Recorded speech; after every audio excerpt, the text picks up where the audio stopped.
Programme बहुत बहुत welcome. मैं हूं कामरान शाहिद। पाकिस्तान में बहुत से इश्यूज ऐसे हैं जिनको आज मैं डिस्कस करना चाहूँगा इस प्रोग्राम के प्लेटफॉर्म से, जिन पे वैसे तो एक राय होनी चाहिए थी लेकिन बहुत शिद्दत से कन्फ्यूजन है। मसलन जिहाद जो है उसके मुतल्लिक अभी तक ये तय नहीं हुआ कि ये स्टेट को डिक्लेयर करना चाहिए या इंडिविजुअल जो है वो खुद भी रिक्रूट हो के तंजीमें बना के जो हैं वो दूसरे मुल्कों में जिहाद कर सकते हैं। इसी तरह अभी पिछले दिनों मलाला यूसुफजई डे मनाया गया, लेकिन हमने ये देखा कि पाकिस्तान का मीडिया, पाकिस्तान का एडिटोरियल, पाकिस्तान के इंटेलेक्चुअल्स भी जो इवन हैं वो डिवाइडेड हैं कि इनको as a icon to spread education के तौर पे देखा जाए मलाला यूसुफजई को, या उनको as a instrument of west के तौर पे देखा जाए, पाकिस्तान को मिलाइन कर रहा है। तो बड़े बड़े इशूज़ हैं, पाकिस्तान इंडिया ताल्लुकात हैं, उन्हें किस तरह अप्रोच किया जाए, इन पर कोई यकसोई नहीं पाई जाती, जबकि बड़ी बड़ी नेशंस जो हैं इन चीज़ों पर इतने साल गुजरने के बाद तो एक नेशनल प्लेटफॉर्म बना चुकी होती है, नेशनल कॉन्सेंसस पे आ चुकी होती है। आज के इस प्रोग्राम में ही कुछ कंफ्यूज्ड चीज़ों को अप्रोच करने की कोशिश करेंगे। मेरे साथ जो लोग मौजूद हैं वो अपनी फील्ड में ऑब्वियसली जो है वो कमाल रखते हैं। मैं सबसे पहले तारुफ करूँगा याद अमीर साहब का। आपका प्राइम तारुफ तो सहाफ़ी और कॉलम नवीस के तौर पे, आप पॉलिटिशियन भी रहे, आपसे जानने की और समझने की कोशिश करेंगे इस प्रोग्राम प्लेटफॉर्म से।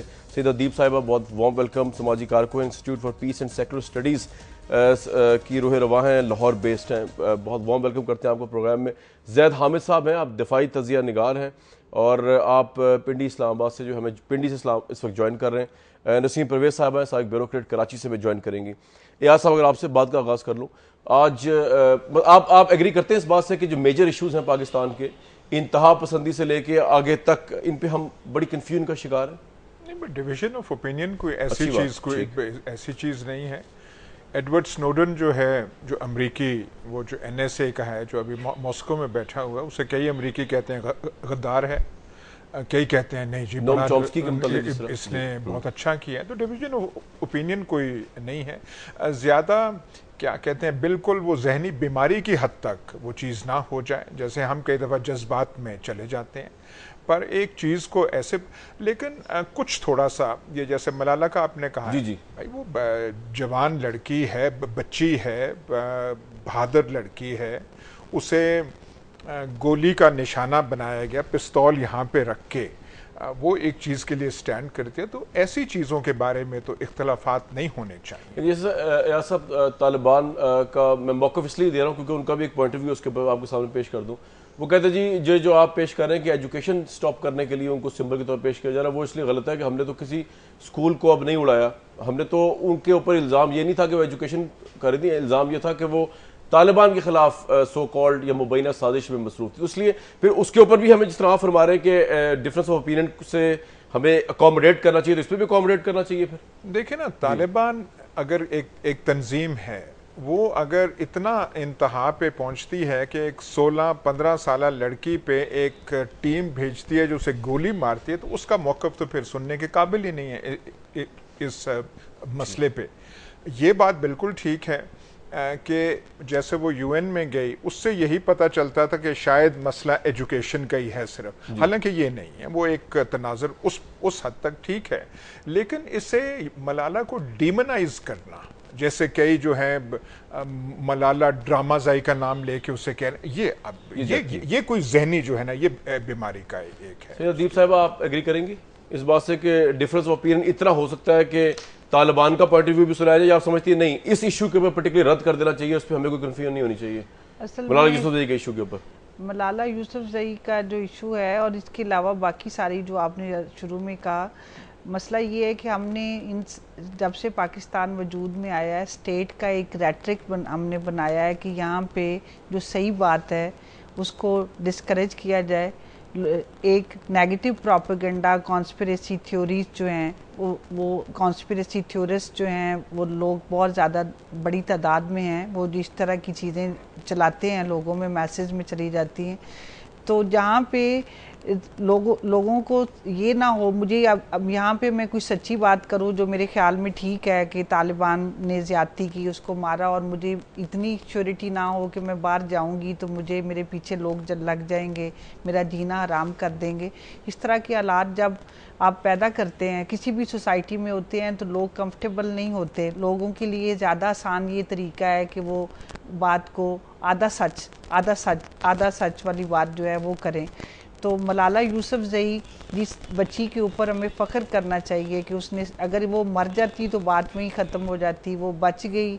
इतनी ज़्यादा अभी उसकी वो लेके जा रहे थे उसको बाहर, अभी अस्पताल में थी, तो वो उसके ऊपर नेगेटिव प्रोपेगेंडा सोशल मीडिया पे शुरू हो गया, फ़ोटोशॉप के ज़रिए उसकी तस्वीरें बदली गई। तो ये अच्छा, एक बात बता दीजिए इससे पहले मैं आगे जाऊँ, आप institute for peace and secular studies की दाई हैं और आप उसकी रूह रवा है। आप समझती हैं कि इस पर कोई डिबेट होनी चाहिए?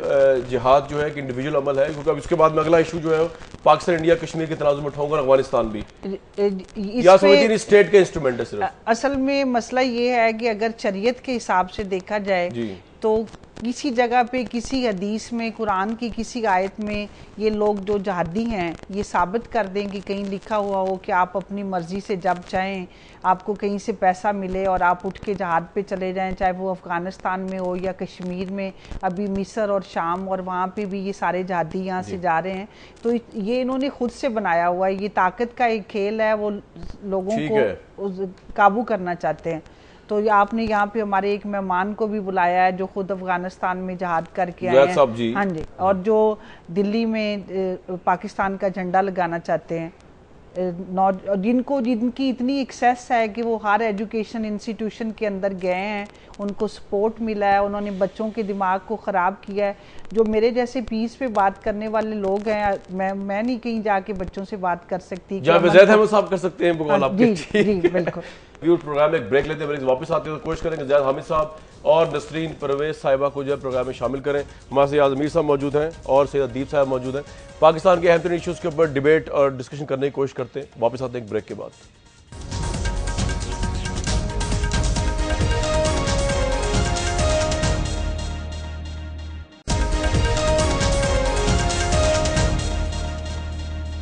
तो इस प्रोग्राम में बहुत बहुत वेलकम। ज़ैद हामिद साहब, इससे पहले डिस्कशन हुई वो आपने सुन ली होगी। सैयद अदीब है, समाजी कारकुन, आप जानते हैं उनको, institute of peace and secular studies की वो चेयरपर्सन है, यहाँ चलाती हैं लाहौर में। उनका ये कहना है कि एजुकेशन में आप जैसे लोगों को एक्सेस दी जाती है तो ऑब्वियसली फिर जिहाद के मायने चेंज हो जाते हैं और हम कन्फ्यूजन का शिकार हो जाते हैं, खासतौर पर यूथ जो है। इसमें तो सर आज कन्फ्यूजन होनी नहीं चाहिए थी पाकिस्तान इंडिया ताल्लुकात को लेके। ये आपका मेरा मामला नहीं, तो स्टेट का फेयर है, उसको ही करने दें बजाय इसके आप अपने हाथ में ले लें। एग्जैक्टली यही बात कामरान हम आपसे कह रहे हैं कि पाकिस्तान इंडिया और रिलेशनशिप स्टेट का मामला है, ये एनजीओस को मैनेज नहीं करना चाहिए। टाइम्स ऑफ इंडिया को कोई हक नहीं है कि अमन की आशा प्रोग्राम चलाकर पाकिस्तान की फॉरेन पॉलिसी कंट्रोल करे। ये पाकिस्तान की गवर्नमेंट की पॉलिसी नहीं है कि अमन की आशा चलाई जाए। तो ये कौन मैनेज कर रहा है, ये कौन परसेप्शन कंट्रोल कर रहा है? बात यह है कि जब इस तरह के प्राइवेट एनजीओ पाकिस्तान की फॉरेन पॉलिसी को इन्फ्लुएंस करेंगे तो फिर नीचे जिहादी भी करेंगे। या तो ये कि आप कहें कि सारा काम रियासत को करने दें, आप बात आर्गुमेंट पर दलील के साथ करें ना। और जहां तक जहाद का ताल्लुक है, जहाद दो तरह के, इसमें कोई डाउट नहीं है इस्लामिक जुरिस्प्रूडेंस में कि एक दिफाई जहाद है कि जब आपके घर पर कोई हमला करता है उस वक्त हर मर्द औरत बच्चे को अपने इंफरादी तौर पर अपनी इज्जत आबरू का दिफा करने की इजाजत है। दूसरा दिफा वो है कि अगर पाकिस्तान इंडिया पर हमला करे, ये काम रियासत कर सकती है, इंडिविजुअल नहीं कर सकते।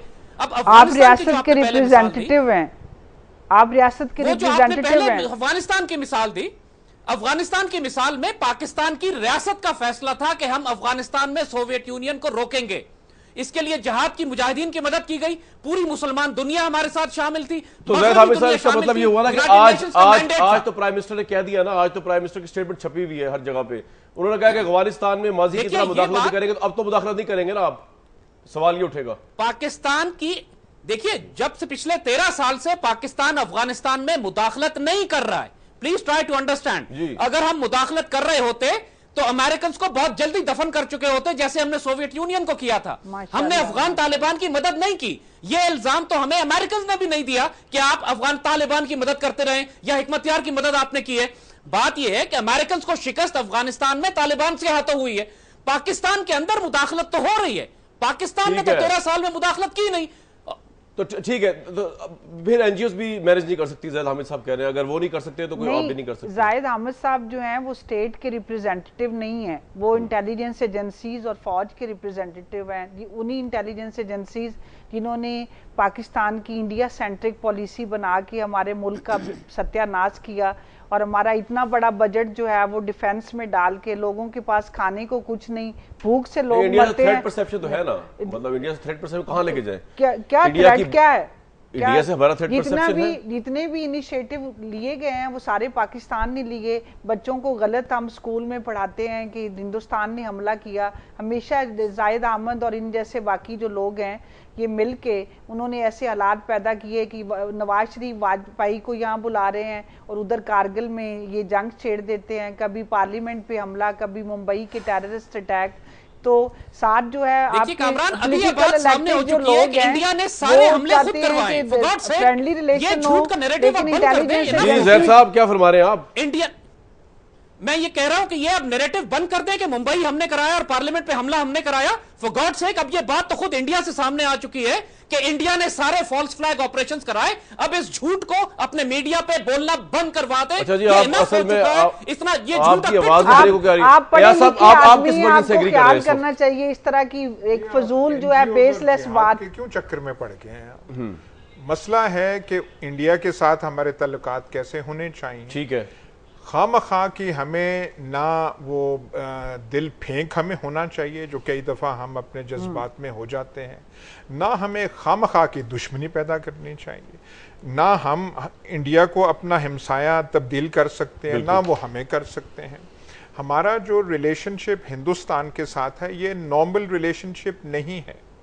ये शायद वाहिद दो दुनिया के ममालिक हों, शायद एक नॉर्थ कोरिया और साउथ कोरिया हो जिनका बॉर्डर बिल्कुल बंद है। हमारा हिमालय से लेके समुद्र तक एक चेक पॉइंट खुला हुआ है वाघा पे। ये नॉर्मल रिलेशनशिप नहीं है। हमारे तल्लुकात ख़राब थे, पार्टीशन का खून खराबा हुआ था 47 में, लेकिन 64-65 तक जी हमारे हालात इससे कहीं बेहतर थे। कश्मीर तब ज़्यादा ताज़ा प्रॉब्लम था बनिस्बत आज के। मेरे उम्र के लोगों ने तमाम हिंदू जो हिंदुस्तानी फिल्में देखी हैं वो पाकिस्तान के सिनेमा घरों में देखी हैं। हमने जो लता और रफ़ी के गाने सुने हैं रेडियो स्टेशंस पे, तब कश्मीर भी जिंदा था। हिंदुस्तान से हमारी वो, हम उस आंख से उसे देखते भी थे। लेकिन ये जो दीवारें खड़ी कर दी गई, किसने की हैं? ये 65 की जंग ने की हैं। अच्छा, 65, ये आजकल का जो आपकी उम्र के लोग हैं उन्हें पता ही नहीं है कि 65 से पहले यहाँ पे रिलेशनशिप क्या थी। हमारे फॉरेन मिनिस्टर्स जी जी जुल्फिकार अली भुट्टो और स्वर्ण सिंह कश्मीर के बारे में बातचीत करते थे। यहाँ से जलंधर जाना, वहां से यहाँ पे आना आसान था। ठीक है, अखबारात आपको मिलते थे। यहाँ पे हिंदू प्रॉपर्टीज जो थी वो एनिमी प्रॉपर्टी उस तरीके से। ऐसा एक बात बताइए, कश्मीर किस हद तक जो है आज भी रेलेवेंट है पाकिस्तान इंडिया के ताल्लुकात को मामूल या गैर मामूल तरफ ले जाने के लिए? सर, एक तो हम इतने, हमारे हुक्मरान इतने नकम्मे साबित हुए हैं। ये जो हम खामखा की जैसे दिल फेंकी की बातें मुशर्रफ किया करते थे, हमें आउट ऑफ द बॉक्स जाना चाहिए, हमें फलाना जाना चाहिए। भाई आउट ऑफ द बॉक्स तब आप बात करें कि दूसरा भी वो जाने को तैयार हो। ठीक है, हमारा एक मसला है कश्मीर का, हमारा मौक़िफ़ एक है। इंडिया जो है उसमें सिक्योरिटी काउंसिल रेजोल्यूशंस के मुताबिक गलती पे है। ठीक है, लेकिन चीन का मसला ताइवान का है, उसके बावजूद इंडिया उसके बारे में ताइवान के मसले पे चीन जंग तो नहीं करता। ठीक है, ज़ैद हामिद साहब को आवाज क्लियर आ रही है? आप बोलेंगे, आपकी आवाज का प्रॉब्लम था। जी, I can hear you loud and clear. आपकी आवाज के शोर। नसीर साहब, आपको मेरी आवाज आ रही है? नसीम परवेज साहिबा जी, मुझे जी अच्छा नसीर साहिबा, हम ऑब्वियस डिस्कशन कर रहे हैं कि पाकिस्तान में बहुत सी चीजें जो है उस पर हम खासी हद तक पॉलिसीज फॉर्मुलेट नहीं कर सके। हमने मलाला यूसुफजई का तस्करा किया, उस पर एयाज अमीर साहब फरमाते हैं कि इस पर कोई दो राय होनी नहीं चाहिए कि हम तालिबान का वर्जन यहाँ पे लेकर आए और ये कहे कोई 15 साल की बच्ची है वो ऑब्वियसली स्प्रेड ऑफ एजुकेशन के हवाले से याद रखा जाएगा उसको, ना कि उसको किसी एजेंट के तौर पे। What is your take on it? और ऑब्वियसली पाकिस्तान इंडिया पे आप ब्यूरोक्रेट रही हैं, ये मामला तो आपकी नज़र से गुजरते रहे होंगे। देखिए, मलाला यूसुफजई की जो करंट सिचुएशन जो कुछ हो रहा है इस सिनेरियो में, अगर आप उनको समझना चाहते हैं तो आपको तारीख़ में बहुत पीछे जाना पड़ेगा। जब भुट्टो साहब इंडिया गए थे शिमला पैक्ट के लिए जी, और मोहतरमा को साथ लेकर गए थे, उनकी उम्र भी उस वक्त 18-19 बरस थी, और वहाँ बहुत सारे अवामिल जो हैं वो सामने आते हैं। मसलन मार्क सीगल सामने आता है, उसके हवाले किया गया मोहतरमा को कि अब तुम इसकी तरबियत करो जी। और ये ज़लज़ला जब आया है यहाँ सवात में, तो जो अमेरिकन UN NGOs काम कर रही थी वहाँ, उन्होंने इस बच्ची के वालिदैन को, जो स्कूल टीचर थे दोनों, उनको भांप लिया था और इस बच्ची को उन्होंने कहा कि जी ठीक है, हम इसके हवाले से काम करेंगे। उसके बाद जो कुछ हुआ वो पूरी कौम के सामने है। उसके बाद बहुत अफसोस की बात यह हुई कि उस छोटी सी बच्ची को, 12 साल की उस वक्त वो थी, उसको एक ख़ास मकसद के तहत एक कैंपेन लॉन्च कराई गई और एक बहुत बड़ा चैनल जो है वो उसको कराची उस बच्ची को लाया और यहाँ समंदर पर, साहिल समंदर पर उससे जो गुफ्तगू कराई गई वो बड़ी अजीब थी। बहुत छोटी सी बच्ची बड़ी पक्की पक्की बातें कर रही थी, जिससे लगा कि ये एक बड़ा लिखा हुआ स्क्रिप्ट है जो उसको दे दिया गया है। बहुत दिन उसने इसको याद किया है, रिहर्सल की और फिर वो बोल रही है। मगर आज मलाला बच्ची नहीं है, she is in her tin. वो 16, स्वीट 16 में है और ये वो उम्र है जहाँ पब्लिसिटी एंड अदर जो पजीराई जिस तरह उसको मिल रही है, वो एक लस्ट है, मैं कहूँगी, वो शोहरत का नशा। और वो हमें हसद तो नहीं करनी चाहिए मलाला यूसुफजई से जी, दई साहब हमें हसद तो नहीं करनी चाहिए। नहीं नहीं नहीं नहीं नहीं नहीं नहीं नहीं हमारी नहीं हमारी बच्ची नहीं नहीं नहीं नहीं मैं आपको ये बताना चाहती हूँ कि मैं इसमें जाहिद हामिद साहब के वर्जन से 100%, 200% इत्तफाक करती हूँ कि उस बच्ची का कसूर शायद बचपन में नहीं था, लेकिन अब उसके अंदर वो लस्ट पेनिट्रेट कर दिया गया है। जहाँ जी मैं आपके जी दीप साहब, देखिए जी, मैं तो खुद 3 बच्चों की माँ हूँ, तो बच्चों के बारे में इस तरह की बात करना कि वो जो है पक्की पकाई और छोटी उम्र की बच्ची बड़ी मैच्योर बातें कर रही थी, जितनी उसने तकलीफ सही है, जिस प्रोसेस से वो गुजरी है। बच्चे जो हैं, कुछ बच्चे एक्सेप्शनल भी हो सकते हैं, अपनी एज से थोड़ा ज़्यादा मैच्योर और सेंसिबल होते हैं। उसने एक डायरी लिखी है, ये सारी वही, मसलन अगर पढ़े लिखे, इस मुल्क के पढ़े लिखे लोग, और जो आप कह रहे हैं कि वो ब्यूरोक्रेट भी नहीं है, वो भी अगर इस तरह की बातें करते हैं, जो आम अनपढ़ लोग जो है, जिनके दिमाग खराब किए जाएं, तो वो बातें करें, ये बहुत अजीब बात है। आपको क्या टेक है इस पे? सर देखें, ये तो मैं तो ऐसी बातें सुन के वाकई बड़ा हैरान हुआ हूँ कि ऐसी बातें भी की जा सकती हैं। मलाला चाहे खुद अपने अल्फाज अदा कर रही थी या किसी ने उसे सिखाया, जब तालिबान ने एक आदमी को भेजा उसे मारने के लिए, तो उस तरफ से जो आर्ग्यूमेंट सब खत्म हो गई, फिर बात ही और कोई नहीं रह जाती। इतने आप हैं, आप अगर इतनी कोई बात कैसे तय होगा? कामरान शायद प्लीज इंटरप्ट ना करें, इंटरप्ट ना करें, उसके बाद आपको पूरा टाइम दूंगा। अपने टाइम पे बोले, इंटरप्ट ना करें। जी साहब, मैं आता हूं साहब। ये जो है ऐसे, आप अगर कोई समझते हैं कि उसे कोई पढ़ा रहा है, कोई उसके मुंह में अल्फाज दे रहा है, आप उसे कहिए, अपना कहिए, देखें जी ऐसी बात करे, ऐसी बात करे। ये कौन से लोग, ये कौन से लोग होते हैं जो इतने, मतलब उनका दिमाग इतना डिस्टॉर्टेड और परवर्टेड होता है कि एक आदमी जाके स्कूल वैन को रोक के बंदूक लेके, ये तो एक मौजज़ा है कि वो बच गई, और अगर वो बच गई तो जाहिर है उसने हीरो बनना ही है, आइकॉन बनना ही है। दुनिया जो है ऐसी बातें सुनने के लिए दुनिया के पास ना टाइम है ना पेशेंस है।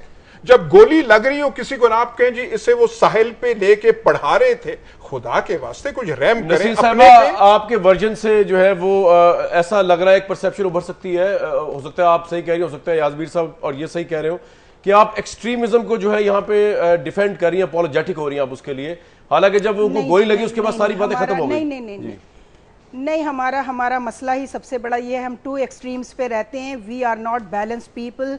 हमारा मसला शुरू से यही, हम मुतवाज़िन जहन के लोग नहीं हैं, और हम उसमें नहीं देख रहे कि उस बच्ची को कहा जा रहा है कि मैंने बेनज़ीर की शॉल ओढ़ ली है, और अगले 5 साल बाद आप देखेंगे, आप ये बात लिख लीजिए, मैं आपके प्लेटफॉर्म से कह रही हूँ कि एक और बेनज़ीर तैयार की जा रही हैं पाकिस्तान के लिए, और ये उनका पुराना काम है, और वो अगर ऐसा कर रहे हैं तो उसमें हमारी कमज़ोरी शामिल है। मैं इससे एग्री नहीं करती जो हर बात पर कहा जाता है जी यहूदो हनूद की साजिशें। अरे भाई, यहूदो हनूद जो हैं, हम क्यों नहीं उनके खिलाफ कुछ कर सके आज तक? हम क्यों नहीं उनको सिखा पढ़ा सके? वही क्यों हमको सिखाते पढ़ाते रहते हैं?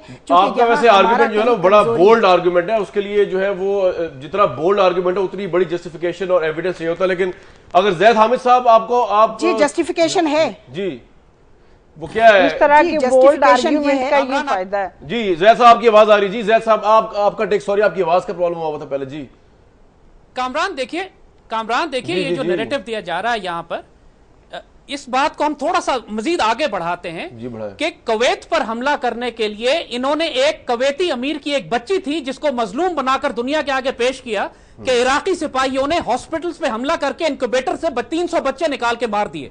एक ड्रामा बनाया गया और उसके बाद पूरी दुनिया ने उस बच्ची को प्रमोट किया। आज आप उस बच्ची का नाम नहीं जानते, लेकिन बाद में पता चला कि she was a CIA plant, Kuwaiti अमीर की बेटी थी, उसको इस्तेमाल किया गया एक ऑब्जेक्टिव के लिए, और यह हिस्टोरिकल फैक्ट है।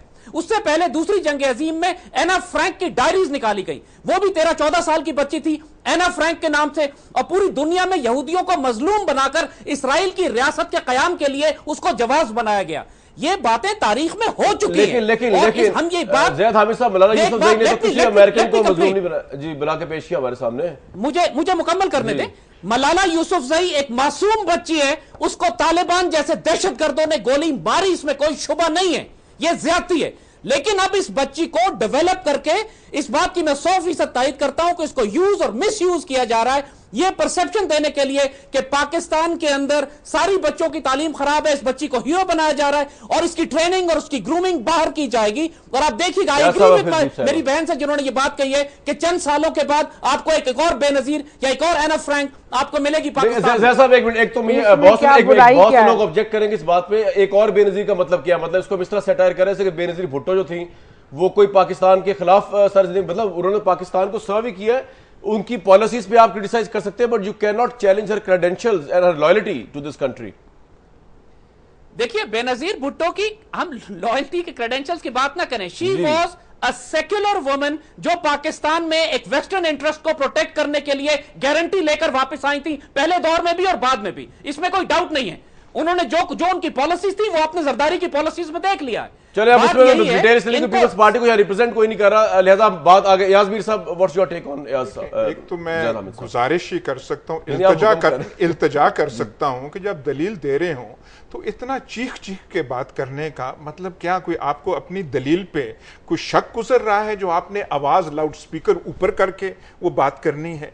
ये मलाला को चलें शुक्र, इन्होंने मान लिया कि उन्होंने वैश्यों ने मारा है। जब मारा है तो बात उसे रहने देना, आप उसे एजेंट बना रहे हैं, ये कर रहे हैं, फलाना कर रहे हैं। सेकुलर थी बेनजीर तो वो सा कसूर था? खुदा के वास्ते इस मुल्क का प्रॉब्लम ही ये है कि हमने वो टोपी जो है एक गलत किस्म की डिस्टॉर्टेड परवर्ट करके हमने मजहब की यहां पे कर दी है। काश यहां पे सेकुलर ज्यादा लोग, काश हमारी सियासत जो है वो ज्यादा सेकुलर हो, काश हम जो है जो खामखा की ऐसी बातें हैं उसको अपने मामलात हमसे सॉल्व नहीं होते जी। ये हम जिहाद की बातें, फलानी बातें, ढिमकानी को, अपने मुल्क को तो ठीक कर लें। आधा मुल्क गंवा दिया है यही बातें कर करके, पता नहीं कौन सी आइडियोलॉजी ला के, पता नहीं कौन सा एक वायलेंट एक्सट्रीमिस्ट इंटरप्रिटेशन दे दे के। खुदा के वास्ते थोड़ी सी आवाजें अपनी धीमे करें। लाउड स्पीकरों का वैसे ही बड़ा मसला है इस मुल्क में, चप्पे चप्पे पे थोड़ा उनको सा कंट्रोल करें, मुदल्लल सी बात करें। और ये जो है कि सारे कॉन्स्पिरेसी कर रहे हैं, हम इतने कमजोर हो गए हैं कि आज कोई मलाला को एजेंट बना रहा है, कल किसी ने बेनजीर भुट्टो को बना दिया था, का एक दूसरी बेनजीर भुट्टो तैयार हो गया। खुदा के ज़ैद हामिद साहब, एयाज मीर साहब इस मुल्क के ऑब्वियसली सिटीजन है, वो कह रहे हैं कोई इस पे इशू नहीं है अगर ये मुल्क जो है वो सेकुलर पैटर्न पे भी चल रहा हो, या बेनजीर भुट्टो अगर सेकुलर पॉलिटिक्स भी अडॉप्ट की हुई थी, तो आपको क्या इशू है इसके अंदर? ये तो हर एक का इंडिविजुअल राइट है जी। कामरान पिछले 65 साल से ये मुल्क सेकुलर रहा है, इस मुल्क को सेकुलरों ने तोड़ा है, इस मुल्क का बेड़ा गर्क सेकुलर अफराद ने किया है, इस मुल्क की जुडिशरी सेकुलर है, इसका पॉलिटिकल सिस्टम सेकुलर है, इसकी सारी एडमिनिस्ट्रेटिव मशीनरी सेकुलर है। इस मुल्क को मौलवियों ने, मुसलमानों ने नहीं तोड़ा, सेकुलर अफराद ने बेड़ा गर्क किया है। खुदा के वास्ते सेकुलर हमारी जान छोड़ दें। अब हमें इनकी सेकुलर डेमोक्रेसी नहीं चाहिए, अब हमें दूसरा मॉडल चाहिए। ज़ैद साहब कहां फेंके इनको? सेकुलर को, सेकुलर्स को कहां उठा के फेंक दें? बहरुल कहल में फेंके या इंडियन? हाँ जी, अब सेकुलर्स को ये नैरेटिव एक्सेप्ट कर लेना चाहिए कि they have failed in the last 65 years. Democracy और डिक्टेटरशिप दोनों सेकुलर सिस्टम्स हैं, दोनों कोलैप्स कर चुके हैं, दोनों ने पाकिस्तान को डिलीवर नहीं किया, पाकिस्तान को तोड़ा। सेकुलर भाई आप इस मुल्क से गर्क हो जाए। ज़ैद हामिद साहब ये कह रहे हैं कि आपने इस मुल्क की जड़ों खोखला की है, ज़ैद और आप तो हैं institute for peace and secular studies. Zaid Ahmed साहब से मैं ये तो वही बात करूंगी जो याज मीर ने कहा है कि इस तरह चिल्लाने से ये लोग अब इसलिए चिल्ला रहे हैं कि जो आखिरी जो एपिसोड था जिसपे इन सब लोगों को शर्म करनी चाहिए और डूब के मरना चाहिए, जो कमीशन की रिपोर्ट जो है किसी और जगह से, इंटरनेशनल एजेंसी से, एबटाबाद, ये CIA को इतना कह रहे हैं, इतना चालाक और होशियार CIA कि उन्होंने मलाला छोटी बच्ची को प्लांट किया है और तैयार किया है फ्यूचर के लिए। लेकिन ये जाहिद अहमद जो हैं, जिन ऑर्गेनाइजेशन के साथ जुड़े हुए हैं पाकिस्तान की इंटेलिजेंस एजेंसीज, उन्होंने तो CIA की आंखों में धूल झोंकी है। 8 साल तक दुनिया के सबसे बड़े दहशतगर्द को ये अब इसलिए चला रहे हैं कि इनकी गेम अब खत्म हो गई है। इस मुल्क को सेकुलर लोगों ने अगर चलाया होता तो इस मुल्क का ये हाल ना होता कि यहाँ पे स्कूल, मार्केट, दरगाहें, अस्पताल, GHQ कुछ भी नहीं बचा, हर जगह पे बॉम्ब ब्लास्ट हो रहे हैं। अल्टीमेटली यहाँ पे फ्यूचर जो है अब ये मुल्क आएगा सेकुलर लोगों के हाथ में। जी कामरान साहब, ये तो मैं समझती हूँ इन्होंने खुद ही तस्लीम कर लिया है कि हमारी इंटेलिजेंस एजेंसी जो है उसकी परफॉर्मेंस CIA से आगे निकल गई है। दूसरी बात यह है कि वो भुट्टो साहब ही थे जिन्होंने हमारी एजेंसियों को भी तबाह किया, बाकी इदारों की तरह जो उन्होंने तबाह किए वो तो एक अलग तफसीलात है, मैं उसमें नहीं जाना चाहती हूँ अभी, क्योंकि ये प्रोग्राम उस नौयत का नहीं है। बात सारी है कि ISI में भी पॉलिटिकल विंग जो बनाएगा, जो आज तक इंटरनल विंग के नाम से है, उसने जो तबाही हमारे अंदरूने खाना मचाई है, मैं तो अब DG ISI को रिक्वेस्ट करूंगी कि खुदा के लिए इस इंटरनल विंग को ख़त्म कीजिए और ये जो भुट्टो साहब और उनकी बेटी और दामाद के पेरोल पर हमारे जो फौजी तबाह किए गए, जो कुछ हो रहा है वो सबके सामने है। और बात सारी आप कहते हैं कि जी एक हिस्सा मुल्क का टूट गया। अयाज अमीर साहब बहुत अच्छे एनालिस्ट हैं और बड़े बैलेंस्ड आदमी हैं, मैं इनके एनालिसिस सुनती हूँ और मैं बड़ा खुश होती हूँ कि हमारे यहाँ पढ़े लिखे आज भी खुश हो, आज भी खुश हो, आज जी हाँ, आज भी मैं खुश हूँ कि ये ठीक है, अच्छी बात है।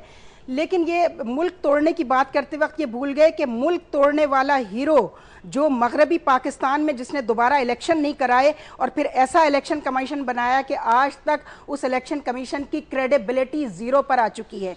उन्होंने अपने लोग उसमें लेटरल एंट्री से भर्ती किए, मेरिट स्ट्रक्चर को वो तबाह कर चुके थे, कोटा सिस्टम से किया, फिर लेटरल एंट्री से किया और उस इलेक्शन कमीशन को उन्होंने अपनी उम्मीदों के मुताबिक जब बनाया और 77 में उसमें एक्सपेरिमेंट किया तो उनके हाथों से तोते उड़ गए जब उन्होंने देखा कि वो कहाँ खड़े हुए हैं। तो सारे फसाद की जड़ जो है ना वो आपके बकौल भुट्टो साहब है, इस मुल्क को जो है वो तबाह उन्होंने कर दिया बकौल आपके। बिल्कुल बिल्कुल, Bhutto factor is a cancer for this. हालांकि उन्होंने अपनी लाइफ भी दी इस मुल्क के लिए, ये पॉइंट पर्सपेक्टिव है। जी यास्मीन साहब, लाइफ उन्होंने दी नहीं गई, लाइफ माफ कीजिएगा, लाइफ उन्होंने दी नहीं, लाइफ उनसे ली गई। पीपल्स पार्टी यहाँ मौजूद नहीं है, हम उन पे बात नहीं कर सकते। जी यास्मीन साहब, जी उनको डिफेंड करना है, उनकी लाइफ ली थी। जायद हामिद साहब और नसरीन साहिबा जी, ये दोनों बड़े आर्टिकुलेट हैं, अपना वो बयान करते हैं।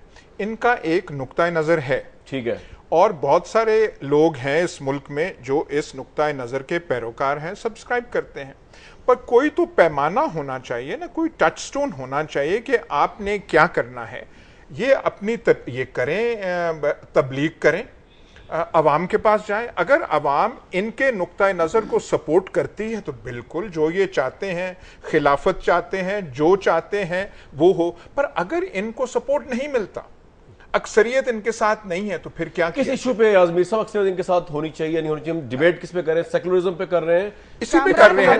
ये जो जिहाद का है, फलाना है, ऐसे होना चाहिए। जो जायद हामिद साहब ने कहा कि डिक्टेटरशिप भी सेकुलर है, डेमोक्रेसी भी वो सेकुलर है, फलाना भी है, तो कुछ और होना चाहिए।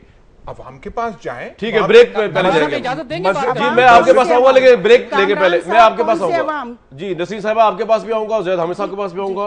एक ब्रेक लेंगे, लेकिन ये कि मैं याज मीर साहब के लिए एक सवाल छोड़ के जा रहा हूँ कि मेरा जहां तक ख्याल हो सकता है, may be I am completely wrong, Pakistan की जो ओवरवेलम नेशन है, अब चाहे उसकी वजह जो भी हो, इमोशनल है, देहाती है, शऊर के इश्यूज हैं, हम किसी और तरीके चीज़ों को देखते, किसी और तरीके देखते, मज़हब के नाम पर, दूसरी चीज़ों के नाम पर पाकिस्तान की आवाम जो है वो उनका पॉइंट ऑफ व्यू खासी हद तक जो है वो, अगर मैं ये नहीं कहूँगा जैद हामिद साहब से मिलता होगा, लेकिन थोड़ा उस तरफ ही होगा, वो नहीं जो शायद एयाज अमीर साहब का point of view. May be I am completely wrong, लेकिन अभी तक एक्सपीरियंस ये सामने है।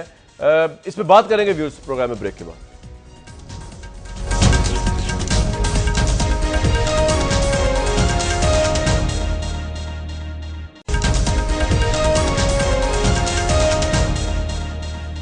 व्यूज प्रोग्राम में बहुत वार्म वेलकम। वक्त ज़ाया किए बगैर जैद हामिद साहब के पास जाऊंगा। एयाज अमीर साहब ने आपको प्रपोजल पेश किया और बड़ा जेन्युइन सी बात है कि आप अपने स्कूल ऑफ थॉट के ऊपर तो एक MP इलेक्ट करवा दें या अपनी पार्टी को जितवा दें तो मान ली जाएगी कि आपका पॉइंट ऑफ व्यू पाकिस्तान की मेजोरिटी या एटलीस्ट कोई होल्ड करता है वाटर इस सोसाइटी, इस पॉलिटिकल एंटिटी के अंदर। अदरवाइज तो आप और मैं बातें करते रहे, घंटों बातें करते रहे बैठ के प्रोग्रामों में। जैद साहब किसने मानना है उसको? जी कामरान, देखिए मुझे बात काइंडली मुकम्मल करने दीजिए। जी जी जी जी। ये हमें अफसोस होता है लिबरल सेकुलर्स की मुनाफिकत के ऊपर। ये इनमें और तहरीक तालिबान में कोई फर्क नहीं है कि दोनों पाकिस्तान के आइन को रद्द करते हैं। लिबरल सेकुलर्स का अलमिया यह है कि मुंह से कहते हैं कि हम कॉन्स्टिट्यूशन के मुताबिक चलना चाहते हैं, लेकिन कॉन्स्टिट्यूशन की पहली लाइन जो है कि मुल्क में कानून कुरान और सुन्नत के मुताबिक होगा, इससे उनको उबकाई आ जाती है, इससे इनकी नींदें हराम हो जाती हैं। मसला यह है कि मुनाफिकत ये जो करते हैं, खुदा के वास्ते ये न करें। हम सिर्फ ये कह रहे हैं कि पाकिस्तान के आइन को नाफिज करें। जो दहशतगर्द हैं, जो टेररिस्ट हैं, वो तो रियासत और आइन को ही नहीं मानते। हम कह रहे हैं आइन नाफिज करें। ये कहते हैं कि आइन को नाफिज नहीं करना लेकिन सेकुलर होना चाहिए, जबकि आइन में लिखा है कि कुरान और सुन्नत सुप्रीम लॉ है। इसका जवाब इनके पास क्या है? बात यह है कि जब ये शोर शराबा तो कर सकते हैं, हम पे ये इल्जाम दे सकते हैं कि हम ISI के, CIA के, आर्मी के साथ काम करते हैं या ऊंचा बोलते हैं। दलील से बात करें ना। पाकिस्तान के आइन में लिखा है कि कुरान और सुन्नत सुप्रीम लॉ है, उसका क्या करेंगे आप? या तो झूठ बोले। एक बात बताइए, एक बात बताइए, ताकि हम इनके ऊपर आर्टिकल 6 के तहत मुकदमा। अच्छा एक बात बताइए, पाकिस्तान के बोले ना, साफ बात करें। अच्छा आप भी खुल के बात करें। एक मिनट में एक चीज पूछ सुन्नत में कहाँ लिखा है कि आपकी जब तक स्टेट आपसे जहाद के लिए ना कहे, आप इंडिविजुअल कैपेसिटी में उठ के लोगों को ले जाके जहाँ मर्जी जहाद के लिए चले जाएं? कुरान और सुन्नत में कहाँ इसका जिक्र है? जी जैद साहब, ये आप बात को तब्दील न करें, आप बात को तब्दील न करें, क्योंकि कुरान और सुन्नत के बारे में आप कुछ भी नहीं जानती। जो सवाल हमने किया उसका जवाब दें। अच्छा मेरा एक सवाल है, उसके बाद एयाज मीर साहब के पास आऊंगा, फिर नसीर साहब। एयाज मीर साहब, अच्छा फिर आप ये भी समझते हैं कि पिछला दौर जो था, पीपल्स पार्टी से पहले का दौर जो था परवेज मुशर्रफ साहब का, वो तो इस दस्तूर को वायलेट करके आया ना, उसको तो आप साथ नहीं दे रहे? कि आप उसको समझते हैं वो ठीक हुआ? आपकी अपनी जो रीडिंग और थॉट है, आर्टिकल 6 लगना चाहिए ना फिर वो इस दौर पर, आप समझते नहीं लगना चाहिए? जी जैद साहब, देखिए हर एक पे बात नहीं। कामरान, हम आपकी बात से एग्री कर रहे हैं। I agree with you. Musharraf पे आर्टिकल 6 लगाइए, साथ साथ उन तमाम अफराद पे लगाइए, उन तमाम हुकूमतों पे लगाइए कि जिन्होंने कॉन्स्टिट्यूशन को वायलेट किया है। टारगेट किलिंग न करें। ठीक है ठीक है, ये आपका पॉइंट, आर्टिकल 63 वायलेट किया है, उसको भी आपका पॉइंट आ गया। जी जी साहब। भाई इनके अलावा मान लिया तमाम सारे मकार, झूठे और मुनाफिक हैं। ठीक है, इन्होंने वो जो है आइन की रूह से इनहराफ किया। भाई आप जाएं लोगों के पास, आइन कहता है 5 साल बाद या उससे पहले इलेक्शन होते हैं, आप जाएं और कहें कि सारे दगाबाज हैं, सारे झूठे हैं, फरेब हैं, आप वोट दें ताकि हम जो है कुरान और सुन्नत नाफिज कर सकें। ये बात होनी चाहिए, ना कि ये। लेकिन एयाज साहब इनके इस पॉइंट में तो वजन है ना कि Pakistan constitution essentially non secular है, with the inclusion of these lines कि कुरान और सुन्नत के हिसाब से हुकूमत चलाई जाएगी। देखिए तो उसमें ये बहस और है, ये बहस और इसमें बहुत सारी और इसमें बहुत सारी चीजें ऐसे हैं जो डाली गई हैं। ऑब्जेक्टिव्स रेजोल्यूशन के बारे में 2 राय हो सकते हैं, उस पर बहस हो सकती है। ठीक है, ये जो लोग हैं, ये जिन्ना साहब की अगस्त 11 की स्पीच पे भी 2 राय रखते हैं, वो अपनी जगह ठीक है। पर आपने पैमाना किसको बनाना है? मुनसिफ कौन होगा? मुनसिफ अवाम होगी या कोई शख्स? ऑब्वियसली अवाम होगी, उसका बनाया दस्तूर होगा। जी नसीर साहब, what is your take on it? इस डिस्कशन के ऊपर उसमें फाइनल उसकी तरफ जा रहा हूँ। मैं बिल्कुल अयाज अमीर साहब से बहुत अदब से ये गुजारिश करूँगी कि मुझे वो सिर्फ ये बता दें हम कौन से अवाम के पास जाएं। एक अवाम तो वो हैं जो आप कल लाड़काने की तस्वीर पेश कर रहे थे, एक वो अवाम है जिनके सिर्फ पेट हैं, सर नहीं है। तो इन सरकटे अवाम के पास हम जाएं जिनका अपर चैम्बर खाली है, जो एक्सट्रीमिज़म की उस सतह पर पहुंच चुके हैं कि वो भुट्टो और उनकी साहबजादी के मज़ार पर मन्नतें चढ़ाते हैं और वहाँ से उनको सब कुछ मिलता है। बच्चों के पैर में जूती नहीं है लाड़काने के, बदन पे कपड़ा नहीं है, सर पे छत नहीं है, कुछ शऊर नहीं है, कुछ अकल नहीं है, और कहते हैं भुट्टो ने हमें सियासी शऊर दिया है। क्या उन्हें ये मालूम है सियासी शऊर किसे कहते हैं? तो क्या हम उनसे वोट मांगने जाएंगे? मुझे बताइए प्लीज एयाज अमीर साहब। मुझे जी साहब, जो इस्लाम पसंद हैं हमारे जमात इस्लामी से लेके सारे के सारे इस्लाम पसंद, उनका ये एक अलमिया है इस्लाम पर आ जाते हैं फौरन। भाई इस्लाम में कौन सी खराबी है मुझे बता दीजिए। मैं आपकी बात को इंटरप्ट नहीं करता। तो ये अवाम की भी अपनी तशरीह चाहते हैं। अब इन्होंने खुद कह दिया पेट वाले और जिनका दिमाग नहीं है। अब इनके मर्जी के लोग हों, जो कि जमात इस्लामी की डेफिनेशन है कि फलाना फलाना फलाना हो, वही साहिब और राय लोग, मतलब है कि जो जमात इस्लामी के दामन में है या इस्लाम पसंदी इनकी नजर में जो दामन है वही सिर्फ राय दे सकते हैं, बाकी कोई नहीं दे सकता। 62 और 63 का जो अमेंडमेंट है वो भी ज़ियाउल हक ने बीच में डाला था, ना कि किसी पार्लियामेंट ने डाला था। बाद में किसने एंडोर्स किया और ना किया वो और बात है। वो यही कि ये लोग होने चाहिए, ये राय दें, बाकी अवाम जो है दिमाग से खाली हैं, राय से खाली हैं। ठीक है ज़ैद हामिद साहब, को ऐसा हो नहीं सकता कि पाकिस्तान के जो मुख्तलिफ स्ट्रैंड्स हैं ये नेशनल इश्यूज पे कम से कम एक जगह पे कॉन्सेंसस रखे, ख्वाह वो लिबरल हो, ख्वाह वो सेकुलर हो, ख्वाह वो आप हो, ख्वाह वो फंडामेंटलिस्ट हो, राइट विंग हो। जी ज़ैद साहब, ये आप समझते हैं कि नहीं, जिस तरह आप शुरू में फरमा रहे थे पहली ब्रेक में कि इनको उठा के बाहर फेंक दिया जाए, मतलब ये भी तो एक बड़ी एक्सट्रीमिस्ट अप्रोच है ना ज़ैद हामिद साहब? देखिए कामरान, बात यह है कि अगर जो रियासत इस वक्त चल रही है ये कोई रियासत नहीं है, ये बनाना रिपब्लिक है। ये वो रियासत है जो इथोपिया और सोमालिया के लेवल पर आ गई है। और इस तरीके से रियासतें नहीं चलती, कोलैप्स करती हैं, या फिर डिसइंटीग्रेट करती हैं या ऑक्यूपाई की जाती हैं। और हमारे आसपास ये सब कुछ हो रहा है। ये जो सेकुलर निजाम इस वक्त कायम है, अब ये नहीं चल सकेगा। इन जो मर्जी ये इसको चलाना चाहे, अब ये जिंदा लाश है जो सिर्फ घसीटी जाएगी। हमें खतरा यह है कि हम इराक की तरह ऑक्यूपाई ना हो जाएं। अल्लाह ना करे हम सोमालिया की तरह तो बन रहे हैं, इराक की तरह ऑक्यूपाई होकर नाउजुबिल्लाह यूगोस्लाविया की तरह तकसीम ना हो जाएं। जब एक रेवोल्यूशन आता है, एक इनकलाब आता है, दुश्मन ऑक्यूपाई करता है, तो उसके बाद स्टेटस को टूटता है। और हमें ये स्टेटस को टूटता हुआ नजर आ रहा है। ये सारी बहसें खत्म हो जाएंगी, उसके बाद जो पावर ग्रुप होगा ये ऊपर आएगा। ये रियासतों में पहले भी होता रहा है और पाकिस्तान में भी होने जा रहा है। सिस्टम के थ्रू अब तब्दीली नहीं आएगी। हम अगर 11-12 साल की बच्चियों के ऊपर गोलियां चलाएंगे, लड़कियों के स्कूल जो है बम से उड़ाएंगे, मार्केट में जगह जगह पे बम धमाके करेंगे, पूरी दुनिया में जहाँ दहशतगर्दी होगी वहाँ पे किसी न किसी तरह पाकिस्तान डायरेक्ट या इनडायरेक्टली इन्वॉल्व होगा, किसी ने जहाद की ट्रेनिंग यहाँ से ली होगी। तो उसके बाद जो है इस तरह की जो बातें जाहिद अहमद साहब कर रहे हैं, मुझे ये समझ नहीं आती कि जाहिद अहमद क्या जी जाहिद अहमद साहब जी। कामरान, हम सिर्फ एक बात चाहते हैं कि पाकिस्तान के कॉन्स्टिट्यूशन को नाफिज करें, और जो हुकूमत नाफिज नहीं करती उस पूरी हुकूमत को आर्टिकल 6 पे टांग दे, फांसी दे दे, क्योंकि वो गद्दारी के मुर्तकिब हुई है पाकिस्तान के आइन के साथ। Simple argument. दो चीजें हैं, इक्तदार में आए ना, आइन के तो जो आइनी तरीका है उसे इक्तदार में आए, ठीक है, सबको लटका दें, फांसी दे दें, आर्टिकल 6 करें, पर पहले आए तो सही। दूसरी बात यह है, खुदा रहा कोई अपने माशरों को चलाए, इस्लामी दुनिया की हालत तो देखें, ठीक है। कोई शिया लड़ रहा है, कोई सुन्नी से लड़ रहा है, अफरा तफरी शाम में भी है, मिस्र में भी है, लिबिया में भी है, पाकिस्तान में भी है। हम सारे नीचे दबे हुए हैं, मगरबी दुनिया हमारे ऊपर है, कुछ अपनी चीजें मामला चलाएं तो ठीक। ले व्यूअर्स, आज का ये प्रोग्राम था, इस पे इतनी वर्सटाइल गुफ्तगू इस लिहाज से हुई कि डिफरेंट स्ट्रैंड्स के लोग यहाँ मौजूद थे, हर एक को अपनी बात कहने का हक है। हमें अपनी फीडबैक से आगाह करते रहिएगा ईमेल्स के जरिए भी, और हमारे ट्विटर अकाउंट के ऊपर भी आपकी जो फीडबैक है बड़ी वैल्यूएबल रहती है। हम इस तरह की डिबेट जारी रखेंगे। हमारी कोशिश रहती है डिफरेंट स्कूल ऑफ थॉट के लोगों को यहाँ लड़ाया ना जाए, बल्कि डिस्कशन करके आप तक जो है किसी एक इशू पर या एक ज़्यादा इशू पर एक से ज़्यादा राय पेश की जाए, क्योंकि ये आपका हक है जानना किसी भी एक इशू के ऊपर मल्टीपल व्यूज़। इसी के इस ऑब्जेक्टिव एनालिसिस के साथ ही इस प्रोग्राम के जो किया हमारे एनालिस्ट ने, हम नेक्स्ट वीक तक के लिए आपको खुदा हाफिज़ कहते हैं।